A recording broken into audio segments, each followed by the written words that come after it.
Ce journal vous est offert par le FPI, Fonds des promotions de l'industrie, votre partenaire privilégié pour la réussite de vos projets.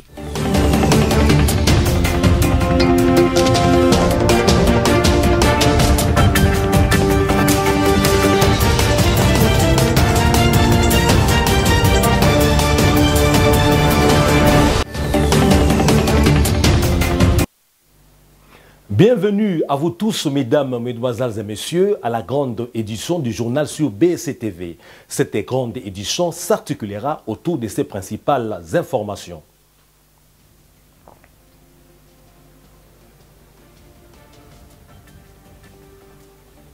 Amos Hochstein, l'envoyé spécial des États-Unis d'Amérique pour la sécurité énergétique, a été reçu par le président Félix Tshisekedi à Cape Town, en Afrique du Sud, en marge de la 28e édition du forum Mining Indaba.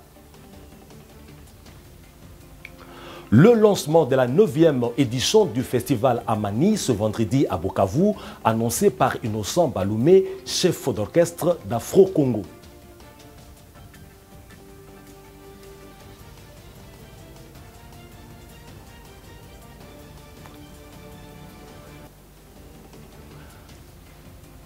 Un nouveau-né a été sorti vivant des décombres d'un immeuble effondré sous l'effet d'un tremblement de terre en Syrie. On commence avec cette nouvelle de la présidence en marge du forum minier international Indaba. Tenu à Cape Town, en Afrique du Sud, le chef de l'État congolais Félix Tshisekedi a accordé une audience à Amos Hochstein, l'envoyé spécial des États-Unis d'Amérique pour la sécurité énergétique. Ce dernier a réitéré l'engagement de Washington à l'endroit de la République démocratique du Congo dans l'exploitation des minerais stratégiques. Suivez ce reportage. Après son discours magistral au Forum minier africain, où il a lancé un vibrant appel aux investisseurs miniers appelés à se conformer aux lois du pays pour des partenariats gagnant-gagnant, le président de la République a visité l'OPAC des expositions du Forum d'Indaba et particulièrement les stands des acteurs du secteur minier en RDC, communiant sur place avec le public qui lui a offert un bain de foule. Diana de Bujima et Chikapa. Aussitôt après avoir quitté le site du Forum Mining d'Indaba et toujours dans le même esprit d'améliorer les performances de la RDC et défendre les intérêts de la nation, le président de la République Félix-Antoine Tshisekedi Tshilombo a rencontré Amos Hochstein, l'envoyé spécial des États-Unis d'Amérique pour la sécurité énergétique. Ces derniers, très proches du président Joe Biden, a réitéré au chef de l'État l'engagement des États-Unis pour le partenariat privilégié avec la RDC dans l'exploitation du minerai stratégique. L'échange s'est tenu dans une ambiance chaleureuse et conviviale. Le président de la République Félix-Antoine Tshisekedi Tshilombo a ensuite rejoint son homologue sud-africain Cyril Ramaphosa pour un déjeuner de travail en tête-à-tête. L'occasion pour les deux chefs d'État de passer en revue les sujets d'intérêt commun, les relations bilatérales, la coopération multiforme, les défis diplomatiques de la SADC et la situation sécuritaire dans l'est de la RDC.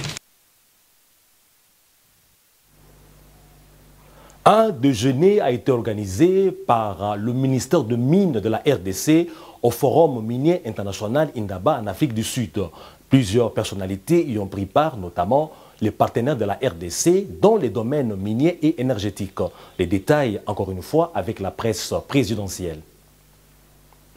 Au troisième jour du Forum minier africain Indaba Mining 2023 à Cape Town, en Afrique du Sud, la République démocratique du Congo, par les billets du ministère des Mines, a organisé un déjeuner-conférence auquel ont pris part plusieurs personnalités, en l'occurrence les partenaires de la RDC dans les secteurs miniers, de l'énergie et de la sous-traitance.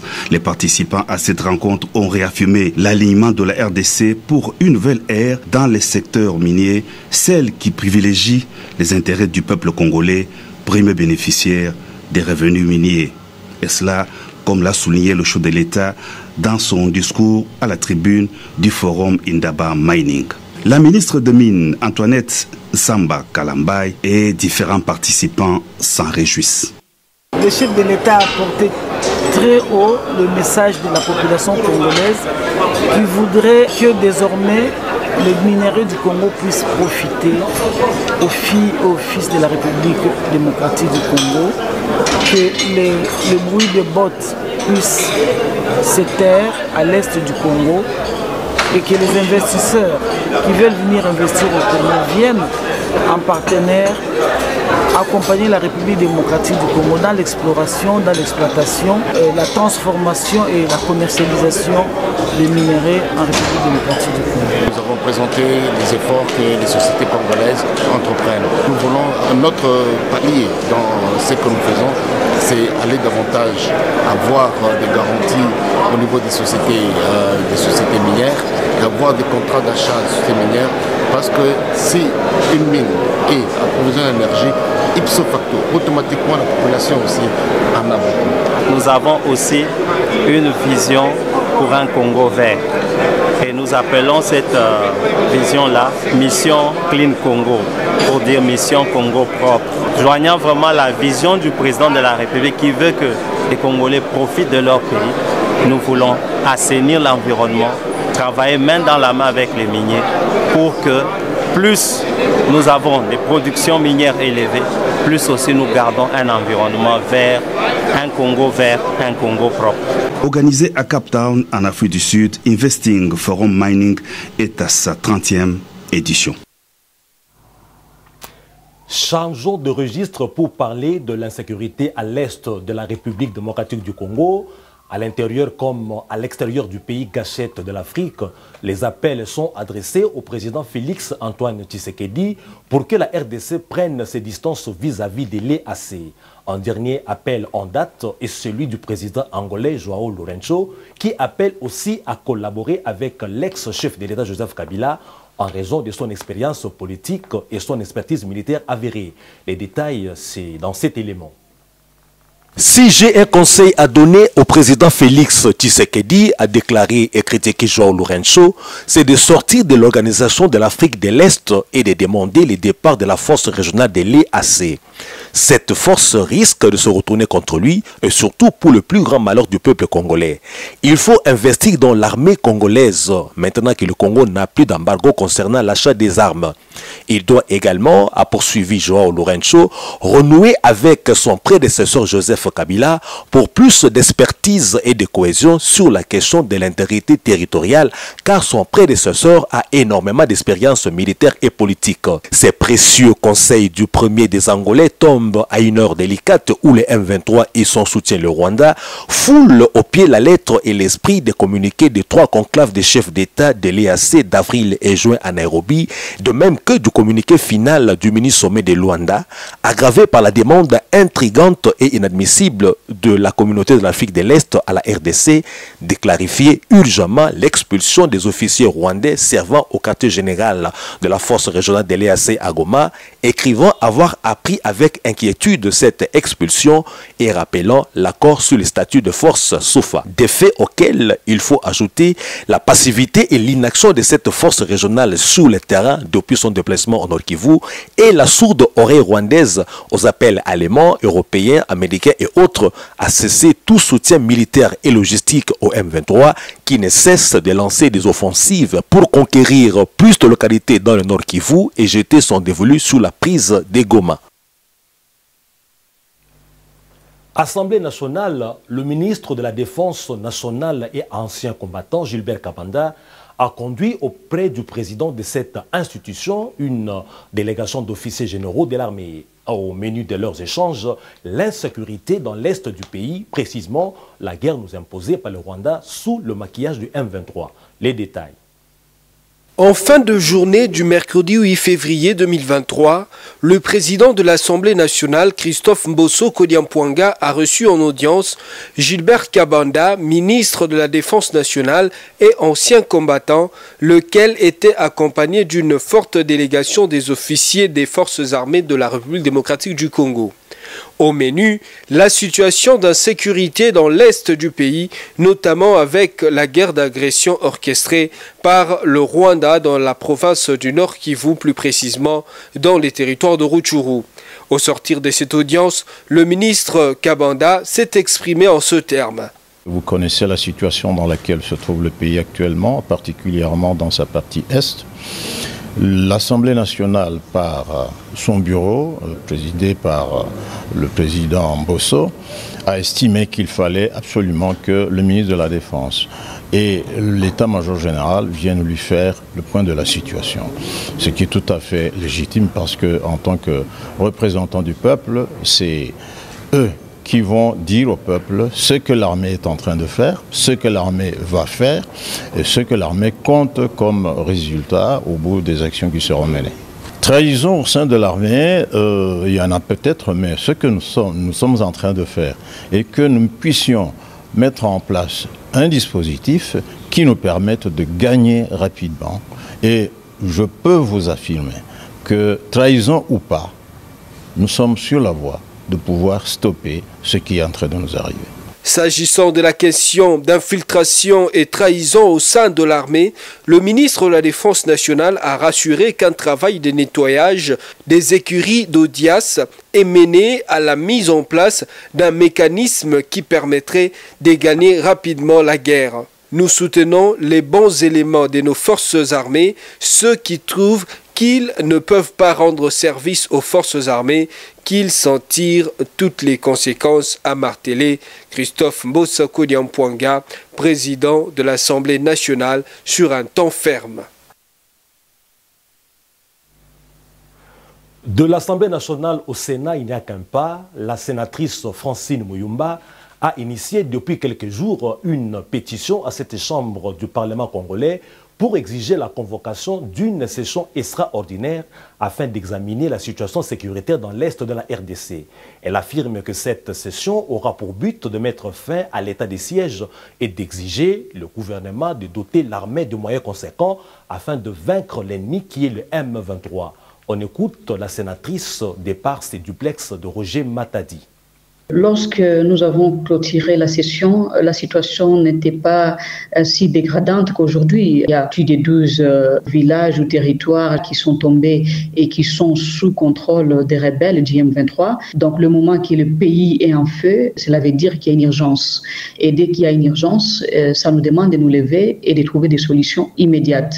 Cela veut dire que le Parlement doit pouvoir convoquer cette session extraordinaire afin d'examiner tout ce qui se passe là-bas à l'Est. Il est de réorganiser les commandements au niveau de l'Est. Il n'est pas tard et je pense que nous pouvons nous ressaisir. Si nous convoquons la session extraordinaire, moi, ma position est déjà claire. C'est de mettre fin à l'état de siège et aussi aller dans le sens un peu de comprendre que le gouvernement nous apporte l'accord qu'il a signé avec la force régionale. Parce qu'aujourd'hui, cette force et ces troupes n'arrivent pas au front. Nous ne pouvons pas avoir des troupes qui ne se positionnent pas au front et qui n'aident pas nos militaires.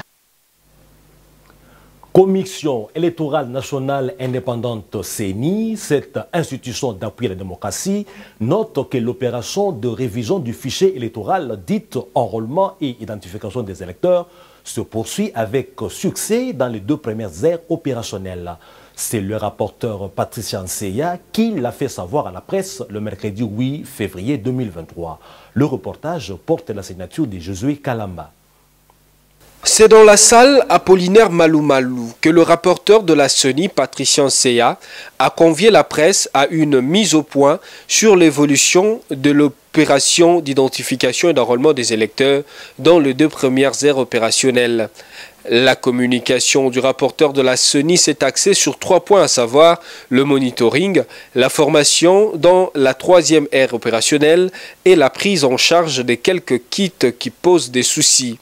Tout en précisant que ces données sont provisoires, la CENI dénombre à ce stade plus de 12 30 470 personnes enrôlées dans la première ère, dont 4 3 078 à Kinshasa.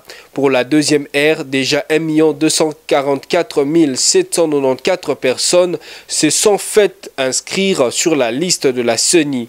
Les données que nous allons vous communiquer tout à l'heure sont provisoires. Le monitoring de la CENI jusqu'au 7 février 2023 dans la première ère opérationnelle renseigne ce qui suit. 1. Province de l'Équateur. Nombre d'enrôlés à ce jour, 614 932, soit 52,03%. Province de Kinshasa. Nombre d'enrôlés à ce jour, 4 300 078, soit 73,87%. Congo central. Nombre d'enrôlés à ce jour, 1 588 288. Concernant le Canada et les États-Unis d'Amérique, 2 de 5 pays pilotes où doivent également se faire enrôler les Congolais qui y résident, le rapporteur a rassuré qu'ils seraient inscrits dans la 3e ère. Notez que la Commission électorale nationale indépendante, sous le leadership éclairé de Denis Kadima, son président, s'engage à organiser les élections libres, démocratiques et transparentes dans les délais constitutionnels.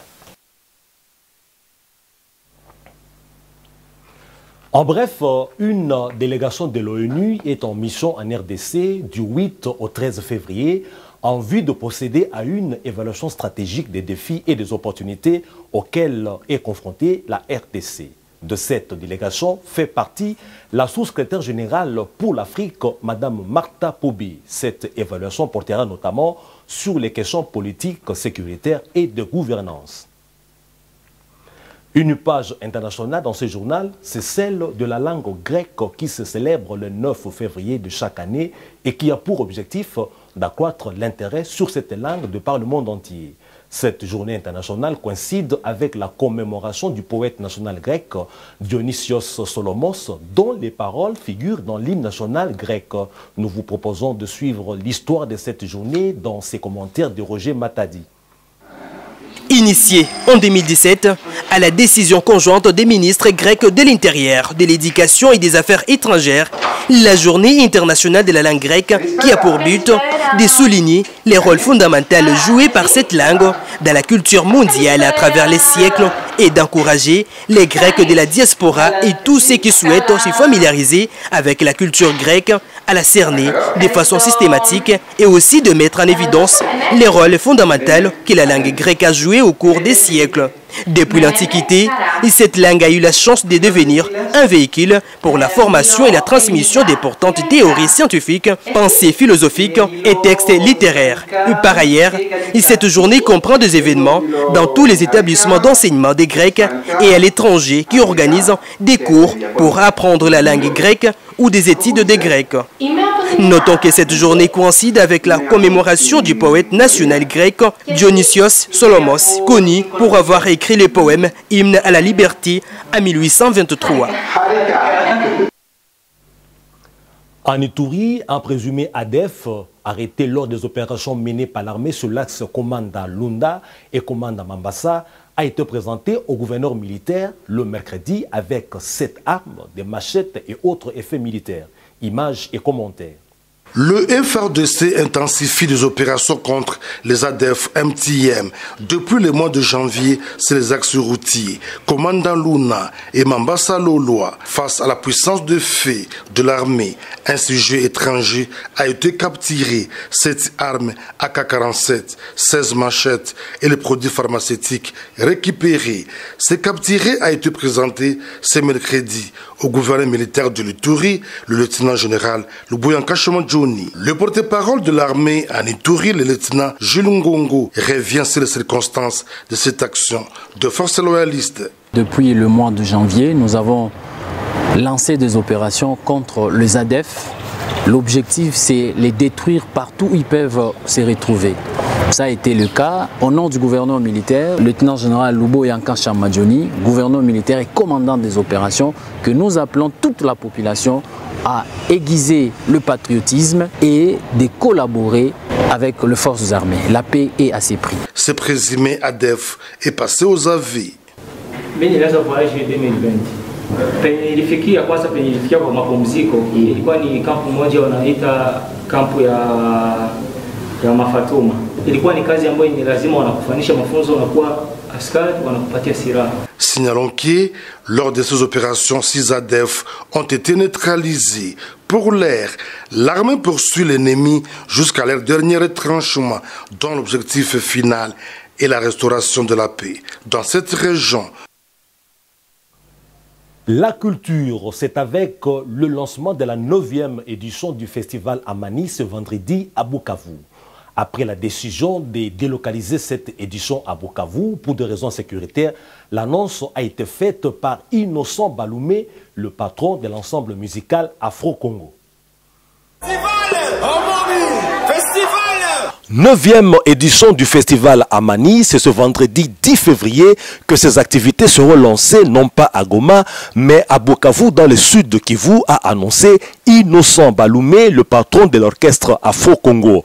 À part Inosbi, d'autres musiciens tels que le Tanzanien Naiwa Mitago, le Sénégalais Didier Awadi, le Français HK, le Congolais Redi Amissi et les autres se produiront sur le podium de ces festivals dont le thème est paix, développement et humanitaire.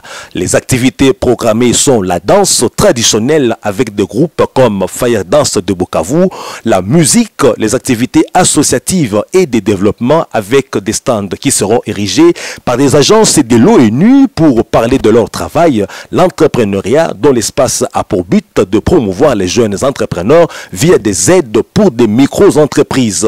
La nouveauté de cette 9e édition, c'est l'espace enfants où seront attendus près de 500 enfants pour des échanges culturels et une initiation au maniement d'instruments musicaux. Les activités culturelles, associatives et entrepreneuriales vont se tenir pendant 3 jours sur le site de l'Athénée d'Ibanda, soit du 10 au 12 février 2023.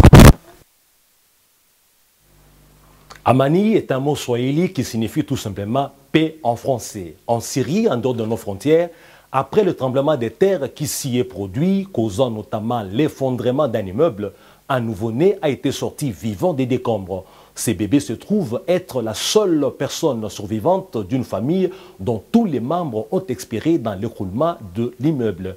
Récit de Junette Fika. En Syrie, un bébé venant de naître a été retrouvé par les secouristes sous un immeuble effondré à la suite du séisme qui a eu lieu lundi 6 février 2023. Le nouveau-né était encore lié par le cordon ombilical à sa maman qui est morte sous les décombres. Cette petite fille est la seule survivante d'une famille dont tous les autres membres sont morts dans l'effondrement de l'immeuble. Parle à papa, Dieu soit loué, tu es en vie. Malheureusement, ce petit bébé a passé les premières heures de sa vie sous un immeuble effondré de 4 étages, sous une température très basse. Heureusement que ces secouristes l'ont vite enveloppé dans une couverture. Tout juste après, le bébé a été transporté à l'hôpital de la ville proche où elle a été rapidement placée dans une couveuse et mise sous perfusion, a dit le docteur Annie. Elle avait des bleus et des écorchures sur tout le corps. Elle a été exposée à un froid intense. L'enfant a été réchauffé. On lui a donné du calcium et une solution sucrée. Voilà, c'est vraiment un miracle des dieux. Après cette information, nous passons maintenant au rappel des titres pour ceux que nous avons pris en cours de diffusion.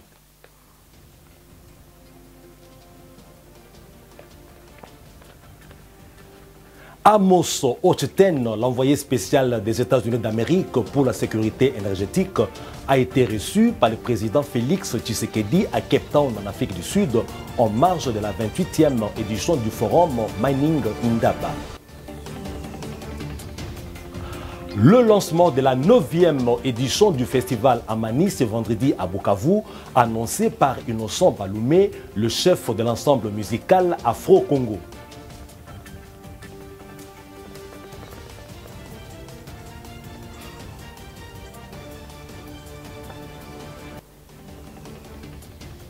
Vous avez suivi qu'un nouveau-né a été sorti vivant des décombres d'un immeuble effondré sous l'effet d'un tremblement de terre en Syrie. Mesdames, Mesdemoiselles et Messieurs, merci de nous avoir suivis et de votre fidélité au programme de BCTV. Portez-vous bien chez vous.